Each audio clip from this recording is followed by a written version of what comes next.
Parking ಜಾಗದಲ್ಲಿ ಸರ್ಕಾರಿ ಶಾಲೆ ಬಹಳ ಇಂಟ್ರೆಸ್ಟಿಂಗ್ ಅಲ್ಲ. ಅನೇಕ ಸ್ಟೋರಿಗಳು ಬರುತ್ತೆ, ಬಹಳ ಬೇಸರ ಆಗೋಗುತ್ತೆ.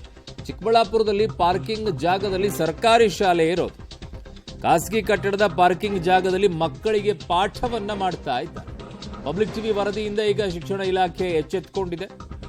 ಪರ್ಯಾಯ ಕಟ್ಟಡ ವ್ಯವಸ್ಥೆಯನ್ನ ಮಾಡೋಕೆ ಈಗ ಬಿಇಒ ಮುಂದಾಗಿದ್ದಾರೆ. ಅಂದ್ರೆ ನಾವು ವರದಿ ಮಾಡದೇ ಇದ್ರೆ ನೀವು ತಲೆನೇ ಕೆಡಿಸ್ಕೊಳ್ಳೋದು, ಎಲ್ಲೋ ಕಲಿತಾರೆ ಬಿಡು, ಎಲ್ಲೋ ಹೋಗ್ತಾರೆ, ತಲೆ ಕೆಡಿಸ್ಕೊಳ್ಳೋದಿಲ್ಲ, ಯಾಕೆ ಬೇಕು ನಿಮಗೆ ಅನ್ನೋದಲ್ವಾ. 2 ದಿನದೊಳಗೆ ಬಾಡಿಗೆ ಕಟ್ಟಡದಲ್ಲಿ ಶಾಲೆ ತೆರೆಯೋದಾಗಿ ಭರವಸೆಯನ್ನ ಕೊಟ್ಟಿದ್ದಾರೆ. ಈ ಕೆಲಸ ನಿಮಗೆ ಮಾಡೋಕ್ಕಾಗಲ್ವಾ? ನೀವೆಲ್ಲ ಏನ್ ಮಾಡ್ತೀರಾ? ಬಿಇಒಗಳು ನಿಮಗೆ ಸಂಬಳ ಕೊಡ್ತಾರಲ್ವಾ? ಯಾವ ಶಾಲೆ ಎಲ್ಲಿ ನಡೀತಾ ಇರುತ್ತೆ, ಎಲ್ಲಿ ಮಕ್ಕಳಿದ್ದಾರೆ, ಏನು ನೀವು ನೋಡೋದೇ ಇಲ್ವಾ? ಇನ್ನೇನು ಕೆಲಸ ಇರುತ್ತೆ ನಿಮಗೆ ಬಿಇಒಗಳಿಗೆ? ಯಾವ ಶಾಲೆ ಎಲ್ಲಿ ನಡೀತಾ ಇದೆ ಅನ್ನೋದು ಕನಿಷ್ಠ ಜ್ಞಾನವೂ ಇರೋದಿಲ್ವಾ? ಬಹಳ ಕೋಪ ಬರುತ್ತೆ ನಿಮ್ಮ ಮೇಲೆ. ನೀವು ಮನಸ್ಸು ಮಾಡಿದರೆ ಶಾಲೆಗಳನ್ನು ಹೇಗೆ ಇಡಬಹುದು, ಹೇಗೆ ಇಡ್ತಾ ಇದ್ದೀರಾ? ಬಹಳ ಬೇಸರ ಬಿಇಒಗಳ ಬಗ್ಗೆ. ಕೆಲವು ಬಿಇಒಗಳಿದ್ದಾರೆ, ಅದ್ಭುತವಾಗಿ ಕೆಲಸಗಳನ್ನು ನಿರ್ವಹಿಸ್ತಾರೆ ಕೆಲವು ಬಿಇಒಗಳು. ಬಟ್ ಕೆಲವರು ಮಾತ್ರ ತಲೆಗೆ ಹಾಕ್ಕೊಳ್ಳೋದಿಲ್ಲ. ಅವ್ರಿಗೆ ಏನು ಬರ್ತಾರೋ ಇಲ್ವೋ, ಸಂಬಳ ತಗೊಳ್ತಾರೋ ಇಲ್ವೋ, ಸಂಬಳ ಮಾತ್ರ ಕರೆಕ್ಟಾಗಿ ಇರುತ್ತೆ ಬಿಡಿ, ಅದರಲ್ಲೇನೂ ಇಲ್ಲ, ಸಂಬಳ ತಗೊಳ್ತಾರೆ. ಬಟ್ ಕೆಲಸ ಮಾಡಬೇಕು ಅನ್ನೋದಿರೋದಿಲ್ಲ. ಯಾವ ಟಿ ವಿಗಳಲ್ಲಿ ವರದಿಯನ್ನು ಮಾಡಬೇಕು, ನಾವೆಲ್ಲ ತೋರಿಸಿದ ಮೇಲೆ ಇವರಿಗೆ ಜ್ಞಾನ ಆಗುತ್ತೆ. ಆಮೇಲೆ ಏನೋ ಕ್ರಮ ತೆಗೆದುಕೊಂಡು ಬಿಟ್ಟಿದ್ದೀವಿ ನಾವು ಅಂತ ಹೇಳಿ. It's your duty, I say. ಬಿಇಒಗಳಿಗೆ ಇಟ್ಸ್ ಎ ಡ್ಯೂಟಿ. ಶಾಲಾ ವಾತಾವರಣದ ಬಗ್ಗೆ ಮತ್ತು ಇಲ್ಲಿ ಕಟ್ಟಡ ನಿರ್ಮಾಣದ ಬಗ್ಗೆ ತಾವು ಒಂದು ಮಾಹಿತಿಯನ್ನು ತಮ್ಮ ಗಮನ ಸೆಳೆಯುವ ಮಾಹಿತಿಯನ್ನು ಕೊಟ್ಟಿದ್ರಿ. ಖಂಡಿತವಾಗಲೂ ತುಂಬ ಅದು ಒಳ್ಳೆಯ ಕಾರ್ಯಕ್ರಮ ಅಂತೇಳಿ ನನಗೆ ಅನಿಸ್ತು. ಈ ಹಿನ್ನೆಲೆಯಲ್ಲಿ ನಿನ್ನೆ ತಾವು ಯಾವ ಅಂಶದ ಬಗ್ಗೆ ತಿಳಿಸಿದರೋ ಅದ್ರ ಬಗ್ಗೆ ನಾನು ಇವತ್ತು ಬೆಳಗ್ಗೆನೇ ಬಂದಿದ್ದೀನಿ.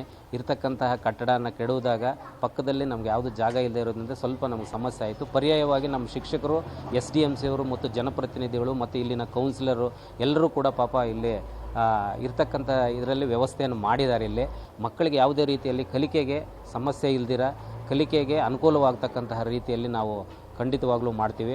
ನಮ್ಮ ಶಾಲಾ ವಾತಾವರಣದ ಬಗ್ಗೆ ಮತ್ತು ಇಲ್ಲಿ ಕಟ್ಟಡ ನಿರ್ಮಾಣದ ಬಗ್ಗೆ ತಾವು ಒಂದು ಮಾಹಿತಿಯನ್ನು ತಮ್ಮ ಗಮನ ಸೆಳೆಯುವ ನಿಮ್ಮ ಗಮನ ಸೆಳೆಯುವಂಥ ಹೇಳಿಕೆಗಳನ್ನು ಕೊಡೋದಿದೆಯಲ್ಲ, ಇಟ್ಸ್ ಸೆಲ್ಫ್ ಇಸ್ ನಿಮ್ಗೆ ಅವಮಾನ. ಇದು ನಿಮ್ಗೆ ಬಹಳ ದೊಡ್ಡ ಅವಮಾನ. ಇದು ನೀವು ಇನ್ನುಳಿದಂಥವರ ಗಮನವನ್ನು ಸೆಳಿಬೇಕು.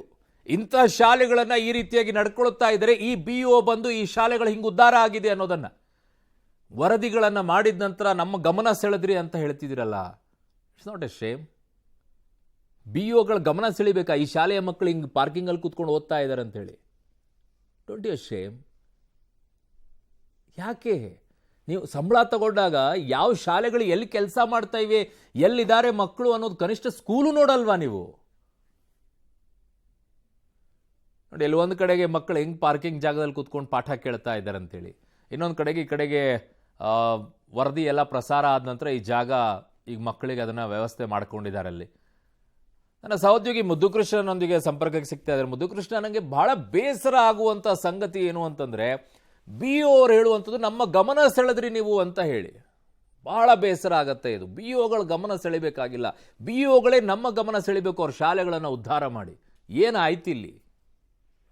ಖಂಡಿತ ಅರುಣ್, ಅಂತ ಚಿಕ್ಕಬಳ್ಳಾಪುರ ನಗರದ ಗಂಗನವಿದ್ಯೆ ಅಂತ ಹೇಳಿ ಇದು ವಾರ್ಡ್ ನಂಬರ್ 7 ಈ ಒಂದು ಪ್ರದೇಶದಲ್ಲಿ ಒಂದು ಸರ್ಕಾರಿ ಕಿರಿಯ ಪ್ರಾಥಮಿಕ ಶಾಲೆ. ಬಹಳಷ್ಟು ಹಳೆಯದು, ಅಂದ್ರೆ ಒಂದು ಸರಿಸುಮಾರು 30-40 ವರ್ಷ ಮುಗಿದಿದ್ದಂತ ಕಟ್ಟಡ ಬಹಳ ಶಿಥಿಲಾವಸ್ಥೆಯಲ್ಲಿತ್ತು. ಹಾಗಾಗಿ ಅದನ್ನ ಸಂಪೂರ್ಣವಾಗಿ ಕೆಡವಿ ಮತ್ತೆ ಹೊಸ ಕಟ್ಟಡವನ್ನ ಕಟ್ಟಬೇಕಾದಂತ ಪರಿಸ್ಥಿತಿ ಇದೆ. ಯಾಕೆಂದ್ರೆ ಅದು ಯಾವ ಕ್ಷಣದಲ್ಲಿ ಬೇಕಾದ್ರೂ ಬೀಳಬಹುದಾಯಿತು.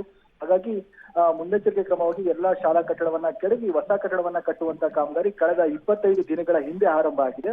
ಹಾಗಾಗಿ ಅಲ್ಲಿ ಸರಿಸುಮಾರು 1 ರಿಂದ 5ನೇ ತರಗತಿಯವರೆಗೂ ಕೂಡ 30 ಜನ ಮಕ್ಕಳು ವ್ಯಾಸಂಗ ಮಾಡ್ತಾ ಇರುವಂತದ್ದು. ಆ ಮಕ್ಕಳಿಗೆ ಪರ್ಯಾಯ ವ್ಯವಸ್ಥೆಯನ್ನ ಶಿಕ್ಷಣ ಇಲಾಖೆಯ ಅಧಿಕಾರಿಗಳಿಗೆ ಕಲ್ಪಿಸಬೇಕಾಯ್ತು. ಅಂದ್ರೆ ಒಂದು ಬಾಡಿಗೆ ಕಟ್ಟಡವಾದ್ರೂ ಕೂಡ ಮಾಡಬೇಕಾಯ್ತು. ಆದ್ರೆ ಬಾಡಿಗೆ ಕಟ್ಟಡ ಮಾಡಿರ್ಲಿಲ್ಲ.